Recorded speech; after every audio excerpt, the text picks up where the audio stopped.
Hello everyone, मेरा नाम है प्रिया बोस और मैं हूं आपकी जीएस एजुकेटर। हम क्या करेंगे इस सेशन में, आपके जीएस के क्वेश्चन सॉल्व करेंगे। एसएससी सीजीएल आपको सबको पता है कि कितना इंपॉर्टेंट एग्जाम है, तो एसएससी सीजीएल के हम सारे क्वेश्चन बैंक सॉल्व करने की कोशिश करेंगे। जितने भी आज तक आए हुए हैं 2019 तक के, हम ये बुक सॉल्व करेंगे। ओके, पहले हम जीएस करेंगे, उसके बाद मैथ्स, फिर इंग्लिश और उसके बाद हम रीजनिंग के पोर्शन पे आएंगे। पहले क्या होता था, पहले शुरू में 1999 के आसपास या उससे पहले के एग्ज़ाम में हर एक पोर्शन में से 50-50 क्वेश्चन आया करते थे। तो अभी उस टाइम में 1999 के हम 50 क्वेश्चन सॉल्व करेंगे। चलिए स्टार्ट करते हैं। ये देखिए, first question is postal voting is otherwise called. Postal voting को क्या कहते थे? पोस्टल वोटिंग को हम क्या कहते थे? पोस्टल वोटिंग को हम क्या कह सकते हैं? Any guesses? पोस्टल वोटिंग को हम क्या कह सकते हैं? तो पोस्टल वोटिंग को हम कहते हैं proxy voting. Okay, postal voting को हम अदरवाइज प्रॉक्सी वोटिंग भी कहते हैं। और ये बहुत ही कम लोगों को पता होता है कि हम वोटिंग दो तरह से कर सकते हैं। एक तो वहाँ पे बूथ पे जाके, और प्रॉक्सी भी कर सकते हैं। Stability of the government is assured in. Government की स्टेबिलिटी किस में अश्योर्ड होती है? कौन से फॉर्म ऑफ गवर्नमेंट में अश्योर होती है? देखो, एक तो होती है डेमोक्रेटिक, एक होता है रिपब्लिक। डेमोक्रेटिक में आपको हर एक उसमें कुछ भी पॉलिटिक्स से रिलेटेड में अपनी बात कहने के लिए कोई भी परमिशन नहीं लेनी पड़ती। और रिपब्लिक में आपको वही करना होता है जो सरकार कहती है। ना आपके पास ज़्यादा ऑप्शंस होते हैं या ना आप कुछ कर सकते हो। तो स्टेबिलिटी फॉर्म ऑफ गवर्नमेंट किस में अश्योर होता है? स्टेबिलिटी फॉर्म ऑफ गवर्नमेंट किस में अश्योर होता है? हमारे प्रेसिडेंशियल फॉर्म ऑफ गवर्नमेंट में अश्योर होता है। नाउ नेक्स्ट क्वेश्चन पे आते हैं। According to the Indian constitution, the vacancy in the office of president of India shall be filled within. Indian constitution के अकॉर्डिंग जब प्रेसिडेंट ऑफिस में vacancy होती है तो फिर कितने दिन में वो वैकेंसी फिल करनी होती है हमने में? ये क्वेश्चन आपके कॉन्स्टिट्यूशन में दिया हुआ है। ये होती है आपके 6 मंथ्स में। 6 मंथ्स के अंदर अगर किसी भी प्रेसिडेंट ऑफिस में किसी भी रीज़न से वैकेंसी फिल होती है, चाहे वो इम्पीचमेंट की वजह से हो, चाहे प्रेसिडेंट की डेथ की वजह से हो, या प्रेसिडेंट का टर्म पूरा करने से रिलेटेड हो, या फिर कुछ भी, वो 6 मंथ के अंदर हमने फिल करनी होती है। हमने क्या मतलब, हमारी जो भी पार्लियामेंट है वो फिल करेगी। Okay, who is the tennis star to become world number 1 seed at the youngest age. सबसे यंग एज पे वर्ल्ड का नंबर 1 टेनिस स्टार कौन है?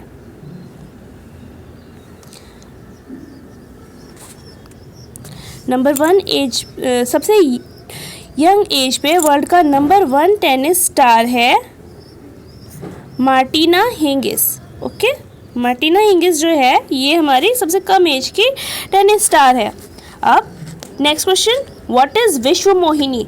विश्व मोहिनी क्या है? विश्व Mohini name of beauty queen का नाम है। लता मंगेशकर के किसी म्यूजिक के कंट्रीब्यूशन का नाम है। इंडियन शिप का नाम है किसी, या इंडियन डांसेस की कोई फेमस किताब है। क्या है विश्व मोहिनी? विश्व मोहिनी हमारी एक फेमस किताब है इंडियन डांसेस के ऊपर। नेक्स्ट क्वेश्चन हमारा आता है, main function of the world trade organization. World trade organization के हमारा मेन फंक्शन क्या होता है? उरुग्वे राउंड एग्रीमेंट्स एनफोर्स करना, मल्टीलेटरल ट्रेड रिलेशंस बनाना अलग अलग अपने मेंबर कंट्रीज़ के साथ, ट्रेड पॉलिसीज़ देखना, ट्रेड सेटलमेंट्स देखना, या इसमें से कोई भी नहीं?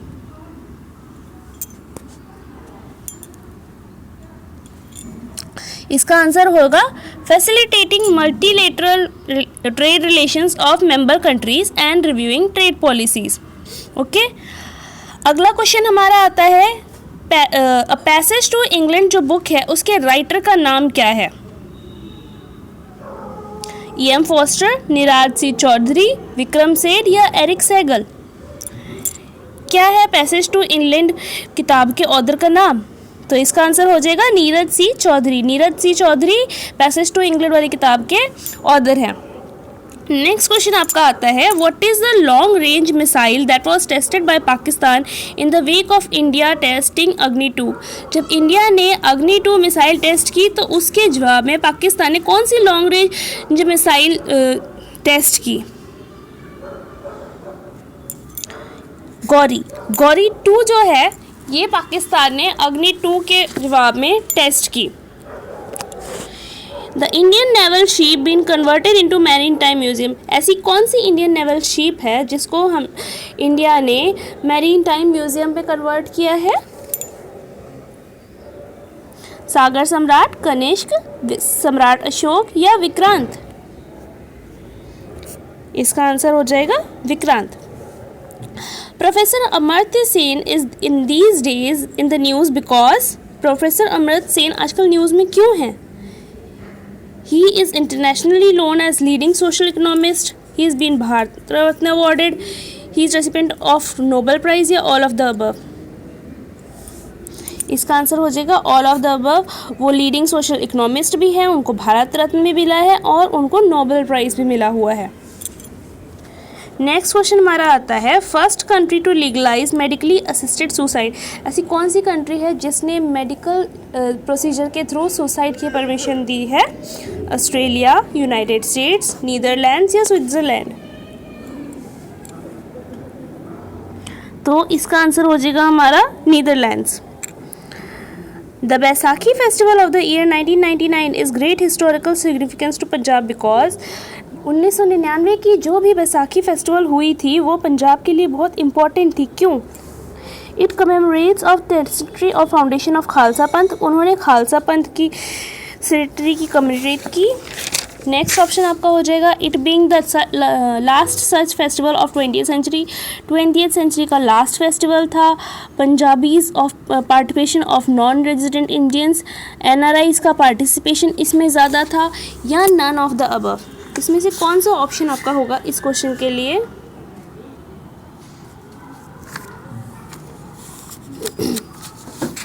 तो इसका आंसर आपका होगा ये वाला। ओके, नेक्स्ट क्वेश्चन आपका आते हैं, exobiology deals with the study of.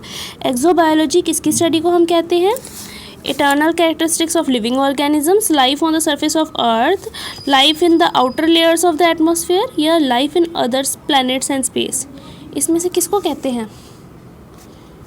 तो इसका आंसर हो जाएगा हमारा life in the other planets and space. Next question पे आते हैं, the social system of Harappans was. Harappans का जो सोशल सिस्टम था वो कैसा था? Fairly egalitarian, slave labour based, colour varna based या कास्ट बेस्ड?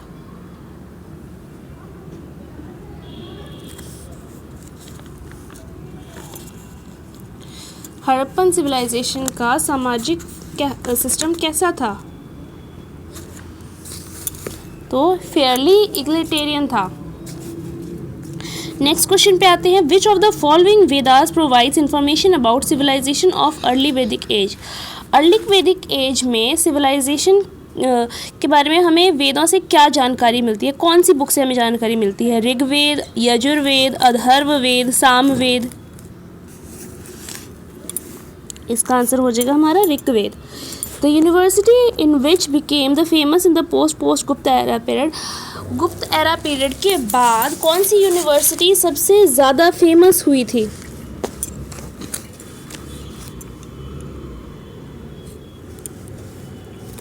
तुम्हारी नालंदा यूनिवर्सिटी जो थी वो पोस्ट गुप्त एरा पीरियड के बाद बहुत ज़्यादा फेमस हुई थी। नेक्स्ट क्वेश्चन पे आते हैं, Banabhatta was the court poet of which emperor. Banabhatta कौन से सम्राट के कोर्ट में फेमस हुए थे? विक्रमादित्य, कुमारगुप्त, हर्षवर्धन या कनिष्क?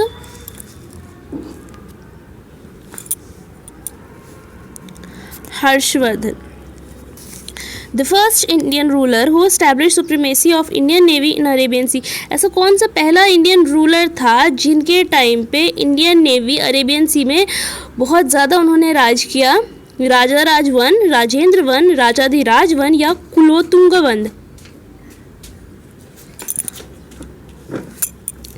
राजा राज वन ऐसे थे जिनके राज में इंडियन नेवी ने बहुत काम किया। Mughal painting reaches its zenith during the region one. Mughal painting जिसकी रीजन में बहुत ज़्यादा फेमस थी, अकबर, जहांगीर, औरंगजेब। कौन सी मुगल पेंटिंग अपने चरम सीमा पर पहुंच गई थी इनके राज में? कौन सी मुगल पेंटिंग? अकबर, जहांगीर, शाहजहां या Aurangzeb? Jahangir. Permanent revenue settlement of Bengal was introduced by. Revenue system permanent किसने करवाया था बंगाल में? Clive, Hastings, Wellesley, Cornwallis. Lord Cornwallis ऐसे थे जिन्होंने परमानेंट रेवेन्यू सिस्टम को बंगाल में करवाया था।